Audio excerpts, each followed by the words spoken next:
Hello and welcome to this Cerner Millennium training video.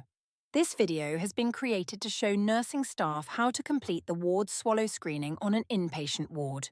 Once the screening has been completed, the video will also show staff which process-built steps they should follow, dependent on the results of that screening. To begin with, you will need to have the patient's record on screen, either by selecting the patient from Care Compass or searching for the patient via the magnifying glass.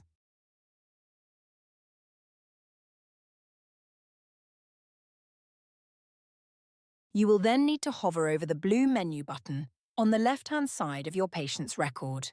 Then select Assessments and Fluid Balance. On the left-hand side of the screen, you will see a number of assessments placed within grey groups. These groups are called navigator bands. To access the ward swallow screen, you will select the Adult Systems Assessment Navigator band.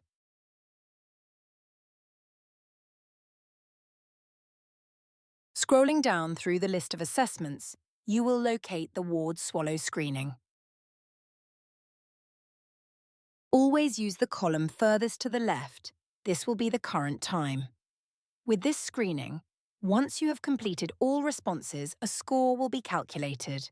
This is indicated by the calculator icon at the bottom of this column. This rule applies to all columns that require calculation, not just the ward swallow screen, so please remain vigilant of this icon. With these sorts of assessments, you will need to activate the sum feature of this column. To do this, you will double-click into the top open cell of that column. You will now complete the assessment questions. In this scenario, I am going to get to a question that the patient does not pass. I will answer cough as the response to this. As is identified in brackets, I will need to refer this patient to speech-language therapy. In this scenario, you would select NA for every other question, as the patient has already failed the assessment.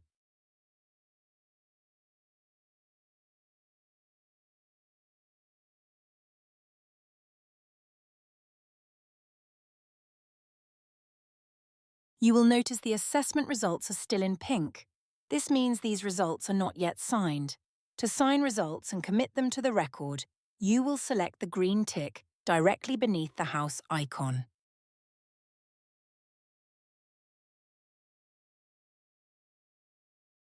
These results are now signed. If you wish to do another assessment, please ensure you use the column furthest to the left again. However, you would only need to complete a new assessment if the patient's circumstances have changed, or if your patient failed the initial screening simply due to reduced alertness. If you ever make an error with your screening, please note that you would need to right-click onto the incorrect result, then select Modify or Unrecord. Unrecord would simply remove the result, but Modify will allow you to change a result.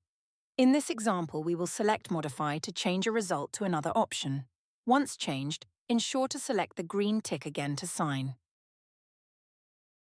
You may notice a blue triangle in the bottom right corner of the cell. This is because the result has been modified. Double-clicking on this will show the previous result information. Also, on the right click is Change Date and Time, as well as a Comments section. Change Date and Time will allow you to backdate your assessment. Comments will allow you to add any free text comments to that result.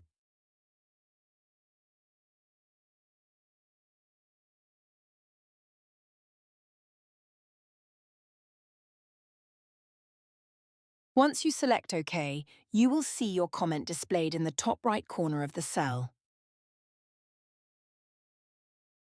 Another useful feature notice on this screen, you may be wondering why Screen Passed or Failed appears as a blue hyperlink. This is because this button has reference text behind it. Reference text is simply a way to give the user context for that assessment. In this case, if I click onto the ward swallow screen hyperlink, I can see the initial ELHT paperwork used for this assessment.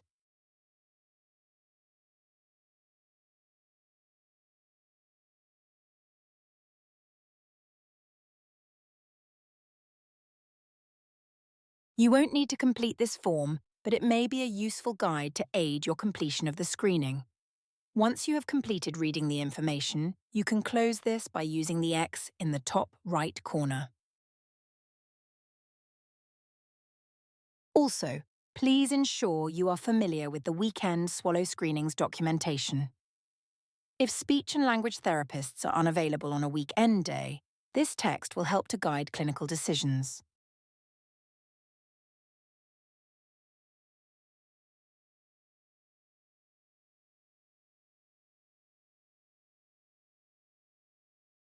We will now move on to referring the patient to speech and language therapy.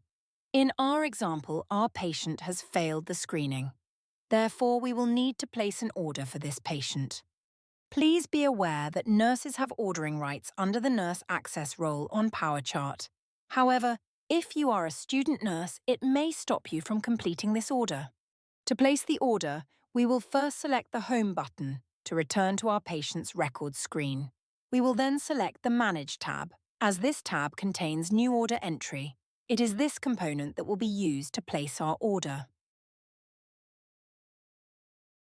Click into the search engine and type in Referral to INP. This will show relevant inpatient AHP referrals. Locate Referral to Inpatient Speech and Language Therapy and perform a single click on this. This will add one item into your ordering basket. Select your basket. Then select Modify Details.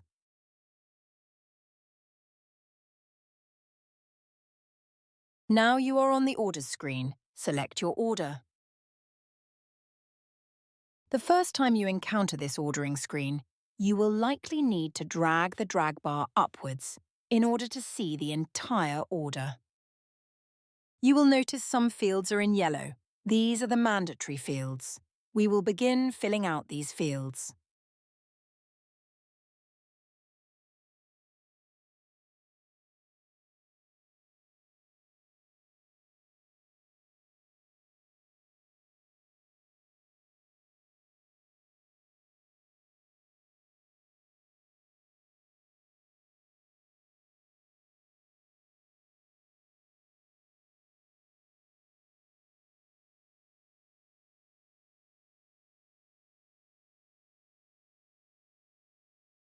These free text boxes are non-mandatory, but you can type in your contact details and any other clinical information.